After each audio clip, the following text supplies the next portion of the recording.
Тема дня сегодня стали торжественные шествия в честь праздника трудящихся. На Первомайский парад в целом по республике вышли около 300 тысяч человек. А в Якутске приняли участие почти 62 тысячи горожан и гостей столицы. Подробнее о праздничном шествии расскажет наш корреспондент Саргалана Федорова. Российский триколор, национальные костюмы, лозунги за солидарность. Все смешалось на главной улице Якутска. Горожане рассказывают, какие чувства пробуждает в них парад 1 мая. Солидарность и дружбу. И замечательно, что мы сегодня все вместе и можем выразить все свои эмоции. Мы одна большая дружная страна, и сегодня мы это продемонстрируем. Мир, труд, май.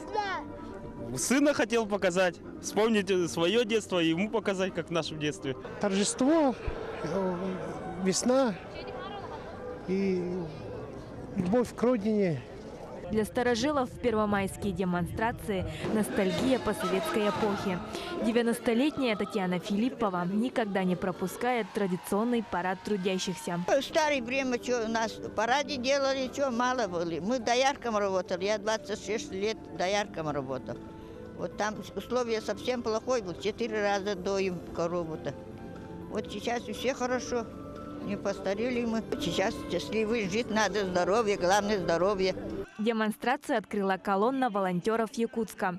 Почетное право в честь Года добровольца и волонтера в России, а также Года содействия занятости населения в Якутии. От имени добровольцев Республики Саха-Якутия поздравляем с праздником 1 мая. И по всей России проходят в течение года различные благотворительные акции, добровольческие мероприятия. Но самое главное – это усиляются меры нормативной поддержки добровольцев по всей стране. И в нашей республике каждый месяц, 5 число, это единый день действий, посвященных Году добровольца. Создание новых рабочих мест, поддержка общественных организаций. Одна из самых ярких и многочисленных колонн – Федерация профсоюзов республики. Под флаги колонны собрались представители различных отраслей, которые всегда стоят за защиту прав человека труда, за сохранение заработной платы с ежегодной индексацией. Отрадно, что с сегодняшнего дня минимальный размер труда стал равен прожиточному минимуму. Да здравствует человек труда!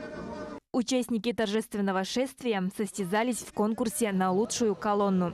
В номинации «За сильные профсоюзы» победил коллектив аэропорта Якутск. За содержательность лучшей выбрали колонну жилкомсервиса.